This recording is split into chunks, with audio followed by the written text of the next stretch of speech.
The Gen Zs of this country have decided that William Samoei Ruto is not going to have peace.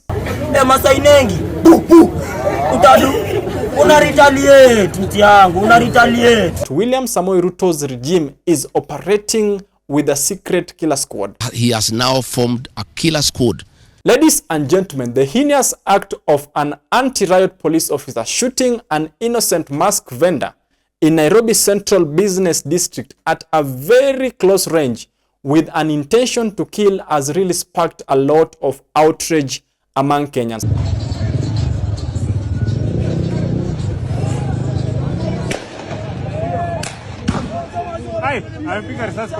Ladies and gentlemen, the killer cop has been known to be called Masinde Barasa, and the 22-year-old mask vendor is called Dennis Kariuki. Currently, as we're speaking, ladies and gentlemen, Dennis Kariuki actually escaped death and is now receiving medical attention.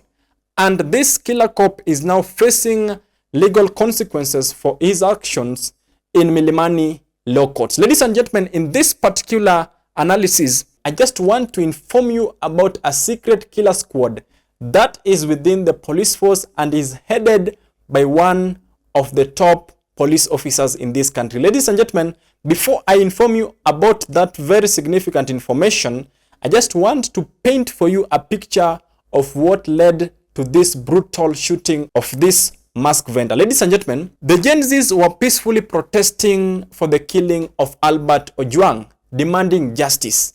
Lakini hata kazi anaku zenyewe. Jo mtiango tumekujoko tumebangaiza jo tunangangana venye tapelekea hata mafamilia jo kiroma bana, lakini jo ni mabubu diglo huko venye kunakaa. Diglo huko. Ndio bana jo ni moshi tu, ni moshi hata tuone hata sikuoni saa hii ni moshi. The funny thing that the governor of Nairobi County, Johnson Sakaja, did that is now considered to be incompetence and ridiculous is using state-sponsored goons. Hatutaki watu wanaharibu street yetu penye si ushinde, unacheki.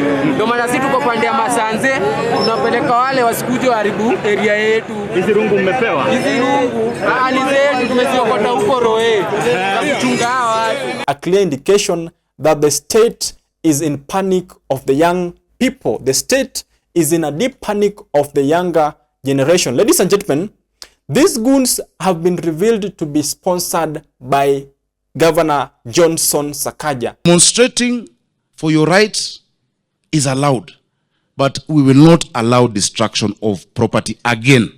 Haitafanyika tena Nairobi. Haitafanyika. Hatutaki mchezo hapa CBD. Hautakuja hapa in the name of maandamano, tunataka kuharibia watu biashara.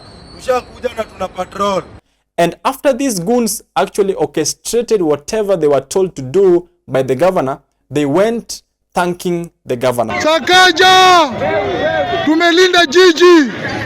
Na tuwaogopi wakuja sasa!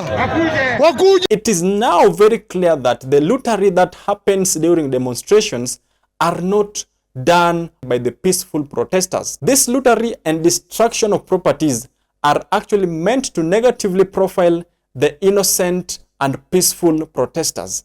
These are the activities that are orchestrated by the goons, and that was actually clearly depicted by what happened in the Nairobi Central Business District. Ladies and gentlemen, what do you think? Ladies and gentlemen, in the previous demonstration, there were cars that were touched and a lot of properties were destroyed within Nairobi Central Business District. And Johnson Sakaja said that the peaceful protesters are the ones who actually destroyed properties in Central Business District. And that has now just been confirmed to be done by the goons whom he sponsors himself.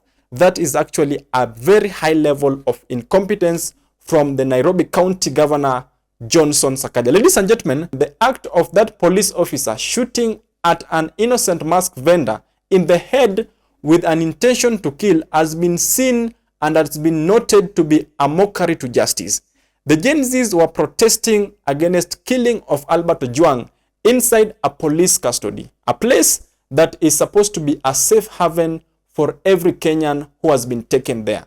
And the police officer, the same police officers who actually killed Albert Ojwang, are still killing and shooting young people in the protests. That is considered to be a mockery of justice. The Gen Zs of this country have decided that William Samoei Ruto is not going to have peace. Ever since these Gen Zs occupied the parliament in last year's protests, William Samoei Ruto has not had peace.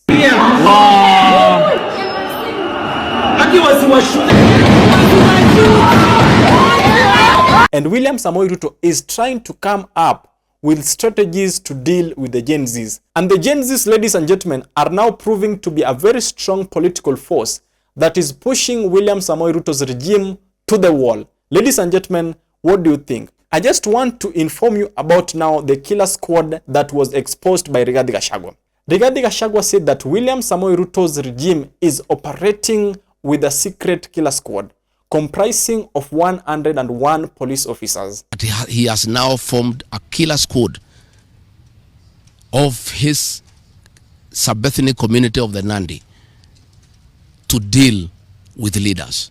And these police officers, ladies and gentlemen, are the ones who actually abduct Kenyans, are the ones who actually shoot at innocent Kenyans, are the ones who actually maim and harm Gen Zs during the protests. And that has now been proven, ladies and gentlemen, that Rigathi Gachagua was not lying.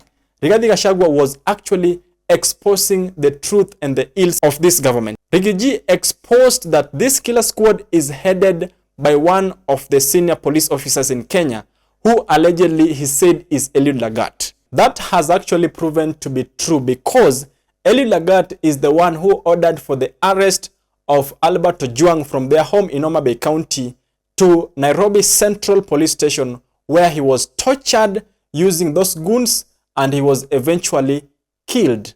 Ladies and gentlemen, remember that a fish rots from the head, and William Samoei Ruto is the commander-in-chief of the armed forces. And William Samoei Ruto knows everything that happens in the military, in the police force. William Samoei Ruto said to Kenyans that he has made sure that all the Gen Zs who were abducted have reunited to their families. William Samoei Ruto is now being pushed to the corner, and the one-term narrative is now almost coming to be real. The recent protests that are happening in this country are actually tainting the reputation of the president. And the president, together with his Kenya Kwanza regime, has now proven to be very unpopular, including the blood-based government. Ladies and gentlemen, remember all the protests and the unrests that are happening in this country are being showcased in the global and international spaces. And William Samoei Ruto is proving to be the most corrupt and the most incompetent president in Africa and in the world. Ladies and gentlemen, that's all for now. In the event you have any opinion, just drop me in the comment section. I'll do my best to read them and to respond to them. This is Alois TV. Remember to subscribe, to like, and share this video. That's all for now. Let's meet in the next one.